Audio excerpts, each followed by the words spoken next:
8 straight times. 8 straight times. The Eagles pizzled the Giants. Double moonwalk that ass. All I want to know is, where's the swamp rat? Where's the swamp rat? Where's the swamp rat? You've been pizzled, double moonwalked, 'cause the Giants always stink. Well, hello, friends. Mark Holmes.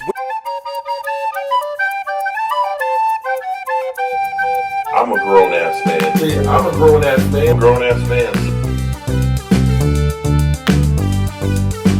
Hey everybody, King Dingbat here. I'm in my garage with a cigar. It's only a candy cigar because my wife won't let me smoke one after I put that big fat head up in our bedroom. Let's get rid of that.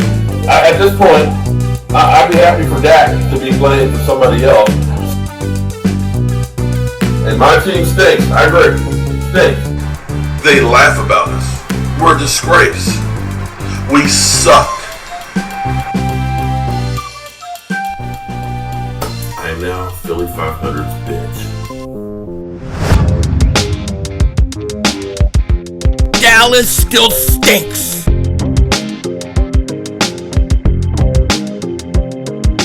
How you doing, King Dingbat here, and welcome to the Victory Celebration Room, better known as my garage, where the walls are not painted, and it's because it drives Mark Holmes crazy. But welcome to the Victory Celebration Room, where we come to smoke a stogie, celebrate an Eagles win. We can't do it in the house, because if we do it in the house, the wife will double moonwalk my ass. So we have to come out here in the garage. And today, we have a lot to celebrate. We have a lot to celebrate. You may be saying, yo, 500, how can you celebrate beating the Giants, the stinking Giants? They're horrible. We barely beat them.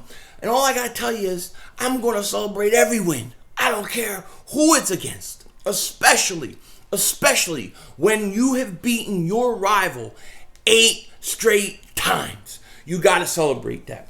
And that's exactly what we're going to do. Not to mention to people who know, I almost lost my hair, my beard. I almost lost everything last night. Matrimonial duties for a month. Because if I'm bald, no beard or anything like that, my wife's going to go, who the hell is this guy? Who is this chrome dome? I don't think so, but I got a headache. Not tonight. You know what I mean? We can't have that. So we had a big night. You know what I mean? Now, look, the other guy wasn't making babies. He thought he was going to be making babies. But Philly 500 going to be making babies. You know what I mean? So with that said, let's light this bad boy up. And you know what? We got to dedicate this thing to a few people. And I got 3 guys that I want to dedicate this stogie to. And none of them are called or named Nate Gary, because he stinks. Stinks. All right? First guy I dedicate this stogie to, Boston Scott. Great catch. He made a great catch, a hard catch, scored the game-winning touchdown. It was huge. Secondly, the North Dakota assassin, Carson Wentz. Look, I don't care what you want to say. Yeah, he struggles. He has his problems. But he's clutch when it matters. And that's when it really matters.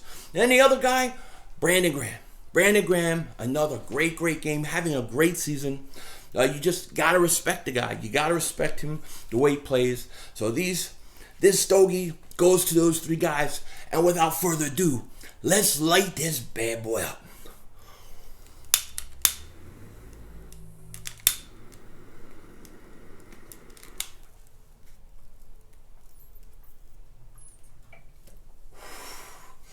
Tastes so good when it hits your lips. The taste of winning, because that's what it was. Winning. We won. We beat the Giants 8 straight times. I love it. You don't know how much I hate that team. I really hate that team. Just as much as I hate the Cowboys. Just usually, whichever one I hate a little more is usually the one that's been better or been driving me crazy. And the Giants, they haven't beat us in 8 straight games. About to be 9, but today it's 8. And man, what a game. What a game, what a finish.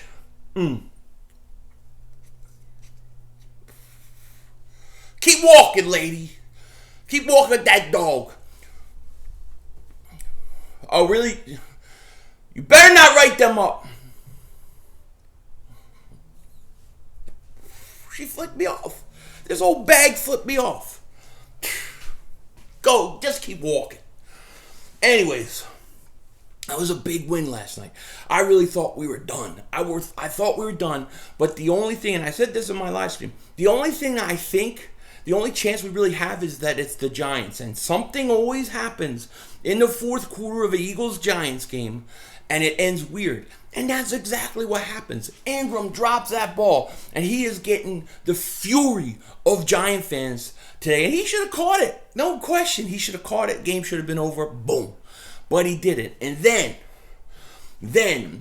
when Deshaun Jackson got cheap shotted, and look, it looks like he has a high ankle sprain, and he's going to be out for a while, but he still could come back this season. To me, that's amazing, because I thought he tore his knee, okay? But when he got cheap shotted, that fired me up. I bet you fired the team, and you wanted to go and make them pay, and they did. We did.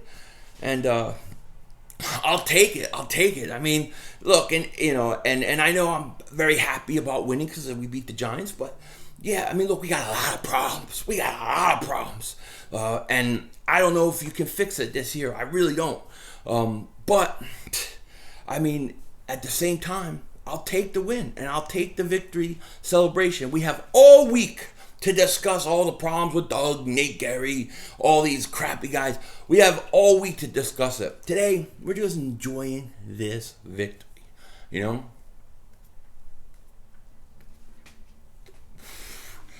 It was intense, though. The end was intense. I had nothing left at the end of the night. I was tired. But I was happy. I almost lost my hair. I almost lost this beautiful head. It was almost gone. But you know what? I knew I was going to win. Pizzle got pizzled yet again. He got pizzled. And he should have. And you know, I watched his video when he accepted the bet. The only issue I had with anything he said was when he says that I don't eat crow. If there's anybody that has eaten crow, it is me. When I lost the bet and I had to shave my head, I did it and I filmed it. Okay? So he's wrong about that. And here's the other thing. A lot of people are coming to me saying he is not going to honor his bet. He will not honor his bet. Well, here's what I'm going to say. I got to give him a chance. I'm going to believe that he is an honorable man and he'll do it. And if he doesn't, then I'll deal with him later. But I got to give him that opportunity. I'm going to give him a chance. I'm going to leave him alone and let him honor his bet. He's got to shave his head, and he's got to do 2 videos with nothing on his head and no glasses on. And they got to be decent videos. It can't be some crappy 5-second thing. Otherwise, I'll be disappointed. But as far as the game goes,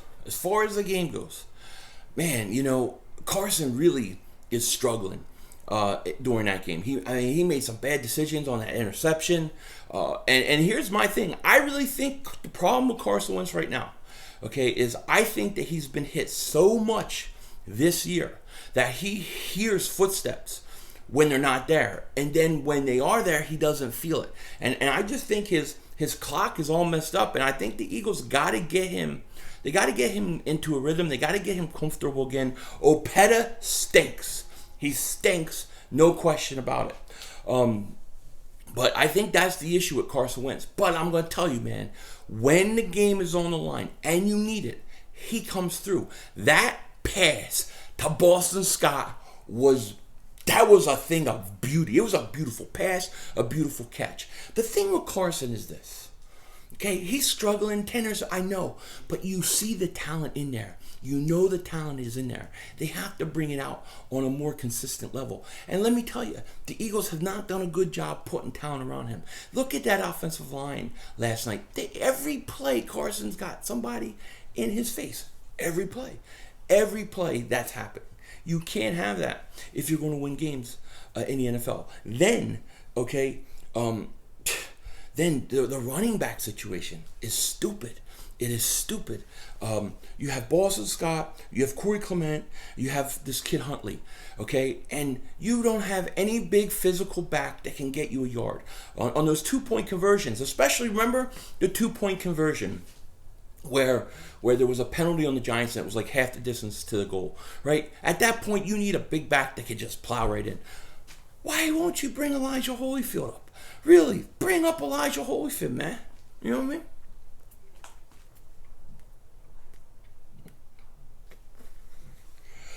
It's crazy. It's crazy. I don't know what they're doing.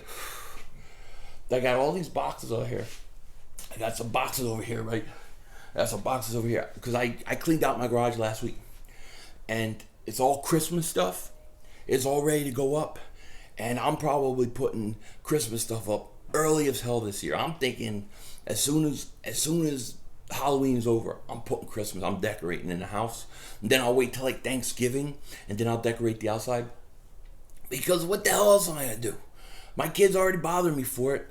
You know, everybody's home. You know, I need things to go back to normal as much as possible.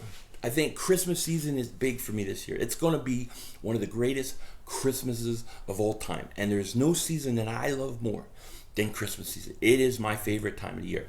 From Thanksgiving to New Year's is like my favorite, okay? I just wish it was colder here. I miss the snow. But I got to decorate outside. I'm getting off point. I don't know what the hell I'm talking. Anyways, what was I saying? Yeah, so the Eagles, they got running back situation that they got to take care of. I got to tell you this. Travis Fulgham's a beast. The guy's a beast, man. He's a beast. He's a beast, and I don't feel like they use him as a number one wide receiver yet. They don't believe it. This stuff stinks. They don't use him as a wide receiver good enough right now. You know what I mean? They don't treat him like a number one wide receiver, I'd rather say. I don't know what point they're going to start, but he needs 10, 15 passes his way a game. You got to wait.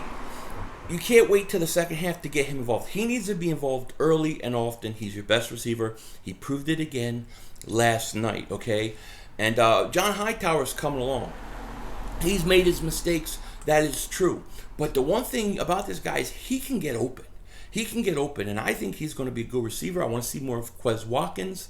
We'll see if Alshon comes back against Dallas next week. I'm not holding my breath. Okay? It was a great win. It's a good win, but we do have problems. And I'm going to tell you this. My two biggest problems on this, well, I'll give you my three biggest problems on this team. And I don't know that you can fix it this year. My first problem, that offensive line is just... No, actually, that's not my first problem. My first biggest problem on this team is Doug Peterson play calling. Doug Peterson's game plans, his game calling, and some of his coaching decisions have been horrendous. For example, did you see... We needed all those chances. We tried 2-point conversions. We couldn't do it. And all he did was put Jalen Hurts in, and nobody was worried about Jalen Hurts throwing the ball.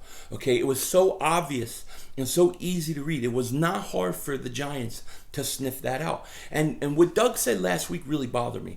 They asked him why he used Jalen Hurts on that one play on a 2-point, or why they did the read option of Carson at the end of the Baltimore game, right? Why did you run that? And he said, that was the last play I had for all 2-point conversions. So he's getting a chart, and he's going 2-point conversions, and he's putting about, I don't know, maybe 4 or 5 plays in there or whatever. And then when those plays are done and he's used them, he doesn't have anything left. It's like, Doug, okay, you used them. Just go to your playbook. Pull out some of your playbook right now. Make a regular call like it's a regular down. He won't do it. He put Jalen Hurts at the end of that game. Again, after failing how many times with Jalen Hurts, he puts him in at the end instead of putting the ball in Carson Wentz's hands. And when he did let Carson go for 2 points, he had Carson running the ball and things like that. It's like, dude, just use the play that Greg Ward scored a touchdown. You could do that every time. Roll Carson to the right, Greg Ward running towards the sidelines, you hit it to him. The Eagles did that with Carson. They've done it with Nick Foles. It works a lot. Probably would have worked on a 2-point conversion. But I don't like his play calling. I don't like his decision making right now. To me, that's the biggest problem on this team. Second biggest problem is the injuries and the offensive line. That offensive line stinks. Right now it's getting killed, and it is battered and it is injured, but they got to figure a way to fix it. They got to fix it. Okay, that's the second. That's the second problem I have with this team. The third problem I have with this team is those linebackers stink. Those linebackers stink. Mainly Nate Gary. He stinks. I don't want to hear about how he led the team in tackles. I don't care. He stinks. And he needs to go. He needs to go right away. Davion Taylor, Sean Bradley, they should be playing. We should be getting TJ Edwards back soon. So we'll see. But those are my three biggest problems with this team right now. But it is what it is. The good thing is we got a mini bye week. We've got some time to figure some things out and come up with a really good game plan against Dallas. It looks like Lane Johnson, he's a MCL strain. I think he'll be okay. And hopefully we get some guys back for the Dallas game. But overall, I mean, it was very frustrating at times because early on in that game, you thought the Eagles could have gone up big, couldn't convert, couldn't get touchdowns, couldn't score in the red zone, and it was frustrating. Jake Elliott, another big problem. Got to fix it. You know, he can't be missing 29-yard field goals. But at the end of the day, you won the game. You won the game, and I'll take it. I'll take it, you know?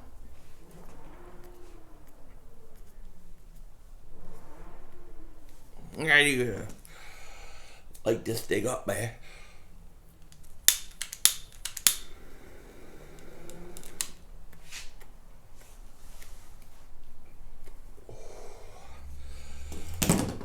It's a beautiful day. Beautiful day. Not too hot outside. It's nice. It's Eagles win. It's a beautiful day. I gotta admit, I love Fridays.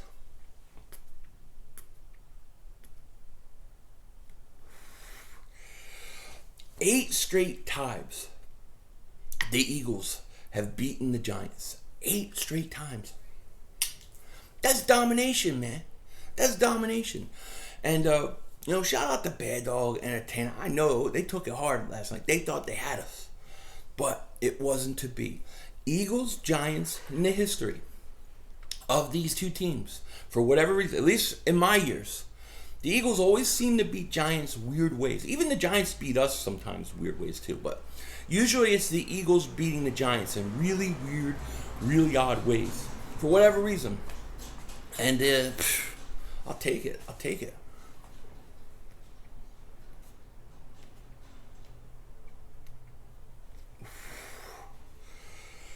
Man, that game was up yesterday, I gotta tell you. I'm still a little bit tired from it, man. I woke up early, been running around. It's been crazy. But man, I'll take it.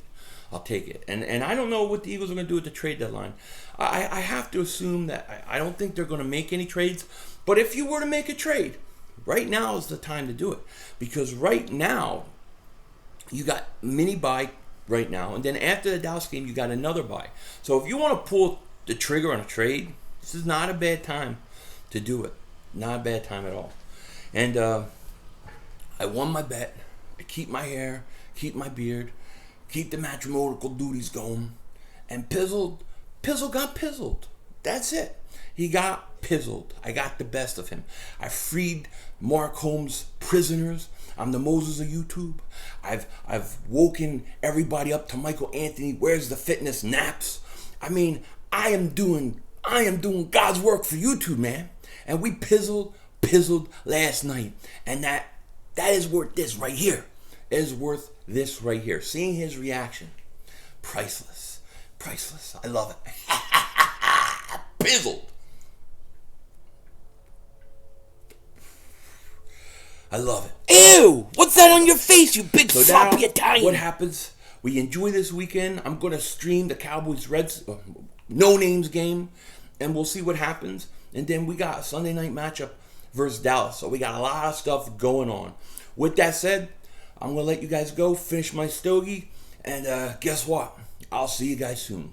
So with that said, take care, talk to you later, and don't be a dingbat.